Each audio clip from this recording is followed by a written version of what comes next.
If you follow me on YouTube for a while, you'll know that in one or two of my videos, my kids have helped me out with some of the products that I've been talking about.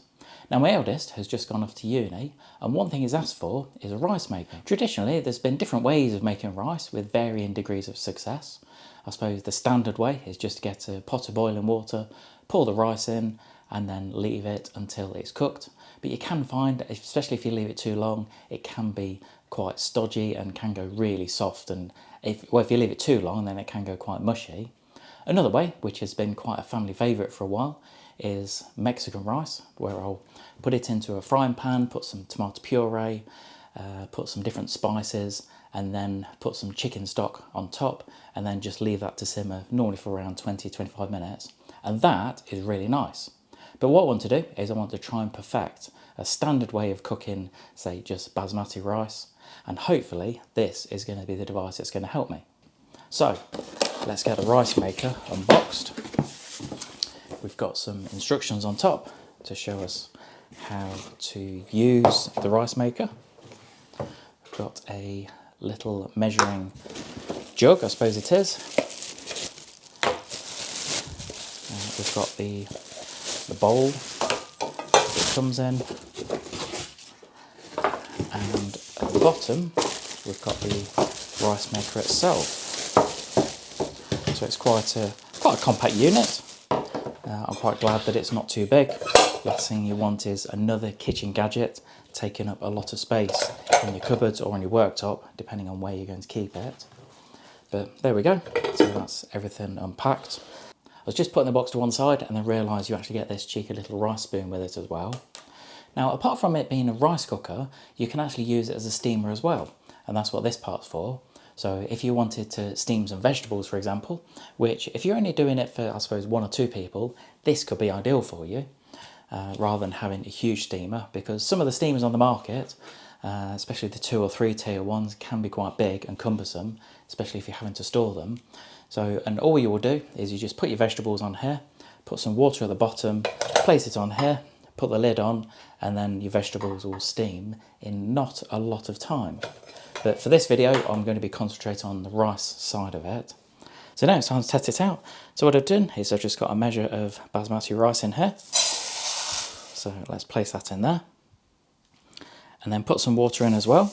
So all you need to do then is just to pop the lid on, and you've got a switch on the side, and don't forget to switch that on, because I must admit I just plugged it in and wondered why there were no indicator lights on the front. So this is an orange indicator light, just to say that we've got power to the rice maker, and on the front is a little switch. So apparently, according to the instructions, all I need to do is flick the switch down, and I've got a little red indicator on the left, and when it's ready, then it will just flick up. So just show you, it's part way through at the moment.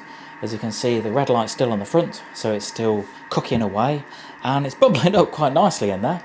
I'm not going to take the lid off, I'm just going to leave it as it is, but that looks really good so far. So the button's just clicked off at the front, and as you can see, the red light's gone out, which means that it's finished cooking.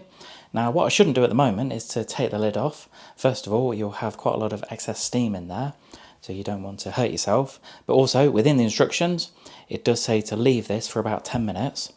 If you follow me on YouTube for a while, you'll know that I'm not really a fan of reading instructions.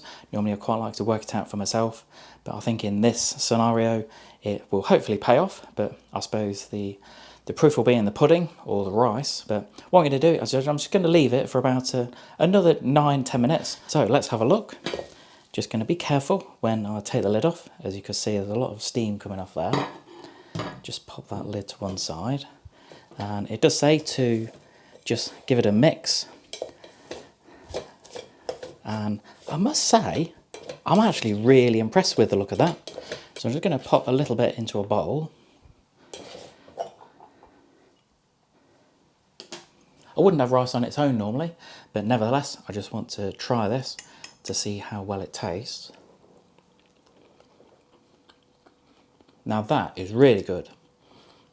It's certainly not too soft and overcooked, like a lot of the time when I cook rice, or I just put it into boiling water. As it's about lunchtime, I'm going to use this rice as part of my lunch. But I'm just going to finish off now and say, if you're thinking about purchasing one of these, I've provided a link below to show you where to get one at a competitive price. Hope you enjoyed this quick video on the Russell Hobbs rice cooker. I would appreciate it if you subscribe to my YouTube channel. Just give us a quick thumbs up, click subscribe, leave any comments below. It does ask for comments, whether it's good or bad about the video. Now, I know I could have done some other demonstrations. I perhaps could have done some steaming of vegetables, but I just wanted to just give it a quick test to see how it cooked with the rice. And I must say, I'm really impressed. But if you've got any questions on it, just pop it in the comments and I'll get back to you. Also, if you have got one of these, then let me know what you think about it. Also, how do you cook rice? Is there a certain way that you cook it, that you perfect it? Do you use a rice cooker? Do you use something else? Do you use boiling water? Or what other method of cooking do you use to cook your rice? Let me know in the comments below. Thanks for joining me.